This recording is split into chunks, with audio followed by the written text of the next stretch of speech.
अयोध्या में बने रामलला के भव्य मंदिर के पहले वर्षगांठ पर भारतीय मजदूर संघ की ओर से एक भव्य यज्ञ एवं शोभा यात्रा का आयोजन 22 जनवरी को किया गया था।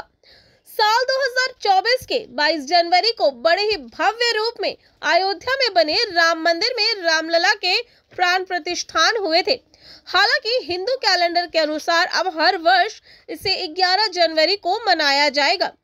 टॉबिन रोड के भारतीय मजदूर संघ की ओर से 22 जनवरी को पहले वर्षगांठ के अवसर पर एक भव्य कार्यक्रम का आयोजन किया गया था।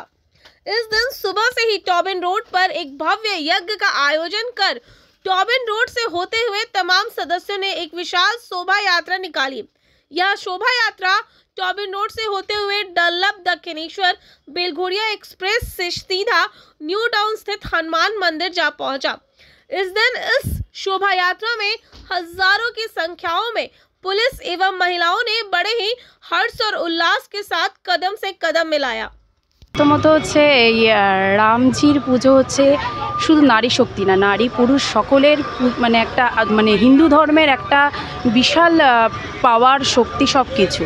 সেই হিসাবে এখানে আমরা সব নারীরা একত্রিত হয়েছি হিন্দু ধর্মের আমাদের রামজির পুজো করবার জন্য। এবং আমি রামজির কাছে একটাই প্রার্থনা করি, আমাদের পুরো সমাজের মধ্যে যেন সব মানুষের মধ্যে শান্তি বজায় রাখুক এবং পুরো সমাজকে শান্তিপূর্ণভাবে এগিয়ে নিয়ে চলুক। আমাদের এখানে বরানগরে আমাদের মেয়েদের মধ্যে যে অভ্যুত্থানটা হয়েছে, আমরা রামজিকে সামনে রেখে আমাদের সমস্ত অভ্যুত্থানটা হয়েছে সাধারণ মানুষের জন্য।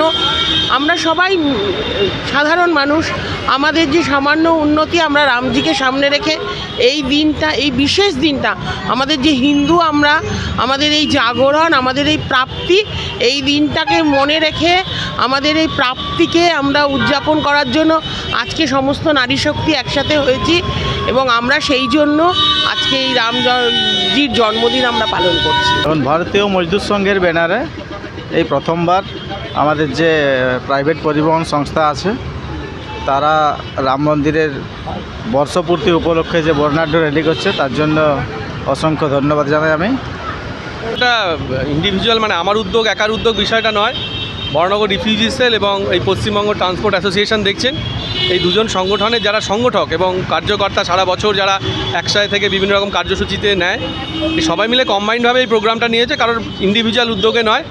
আর এই একটা ঐতিহ্যবাহী দিন এবং 22শে জানুয়ারি তো রাম মন্দিরের দ্বার পুনরুদ্ঘাটন হয়েছে, কিন্তু এর পেছনে তো 500-600 বছরের হিন্দু মানসিকতা, মানুষের আত্মবলিদান, প্রাণ বলিদান এবং বহু আত্মত্যাগ আছে।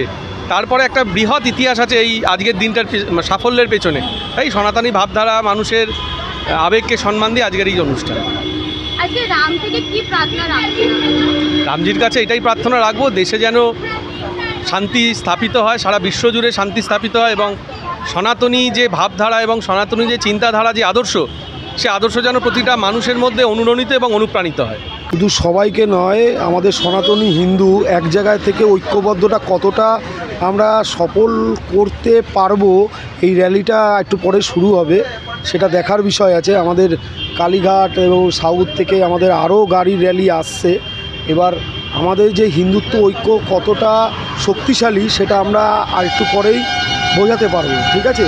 আর আমাদের ক্যাবের যারা খেটে খাওয়া মানুষ, যারা শ্রমজীবী মানুষ, ভারতীয় শ্রমিক সংঘ যে উদ্যোগটা নিয়েছে আমাদের এই রিফিউজি সেল, তার যৌথ উদ্যোগে এই প্রোগ্রামটা আমরা সফল করছি।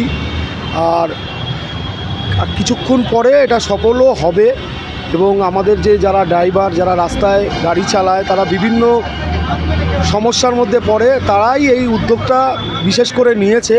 এবার এরাই এটা সফল করবে, আমি হচ্ছে নিমিত্ত মাত্র। তাদের এই বার্তাটা তাদের কাছে পৌঁছে দেওয়াই আমার কাজ। আমরা সবাই মিলে একসঙ্গে এই প্রোগ্রামটা সফল করছি। রাম মন্দিরের যে 1 বছর পূর্তি হলো তার উপলক্ষে এই প্রোগ্রামটা আমাদের নেওয়া হয়েছে।